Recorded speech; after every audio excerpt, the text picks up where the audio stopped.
امام غزالی کا وہ کمال کا جملہ کہ علم دولت مند کا نہیں ہوتا، علم ہمیشہ پیاسے کا ہوتا ہے۔ اور واصف علی واصف فرماتے ہیں نا کہ استاد وہ نہیں ہوتا جو علم دے دے، استاد وہ ہوتا ہے جو پیاس سے علم دے دے، کیونکہ پیاس سے علم اس شدت کا نام ہے، اس تڑپ کا نام ہے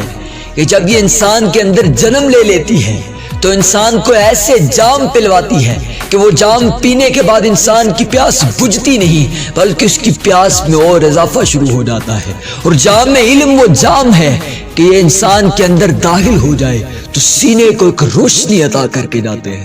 سینے کو کھول کر دنیا کے سامنے رکھ کے جاتا ہے، انسان کی سوچ کی ایک پرواز بنا کر جاتا ہے۔ جام علم اس جام کا نام ہے، اور یہ جام پانے کے لیے پھر بھوکے کاٹنی پڑتی ہے، پھر سفر کرنے پڑتے ہیں، پھر تسلسل کو برقرار رکھنا پڑتا ہے۔ ایک بہت بڑے عالم دین کا واقعہ لکھا جاتا ہے، کہتے ہیں کہ وہ شروع میں جب علم حاصل کیا کرتے تھے تو انہیں اکثر چیزیں یاد نہیں رہا کرتی تھی، تگ و دو کے باوجود، جد و جہد کے باوجود، کوشش کے باوجود اکثر وہ تھک جاتے تھے کہ انہیں چیزیں بھول جاتی تھی۔ لیکن ان کی تسلسل، ان کی کوشش کو دیکھتے ہوئے خدا نے ایک دن انہیں وہ مقام بھی دیا کہ علم کے سمندر میں ایسا اتارا، ایسا ہوتا زن کیا کہ وہ لکھتے ہیں کہ میں اپنے دونوں ہاتھوں سے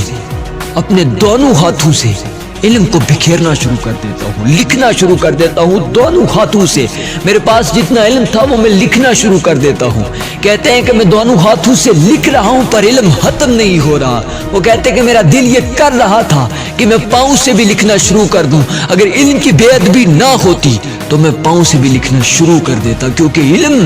اتنا آ چکا تھا۔ اس تسلسل نے، اس کوشش نے، وہ برقرار رہنا مجھے اس قابل بنا چکا تھا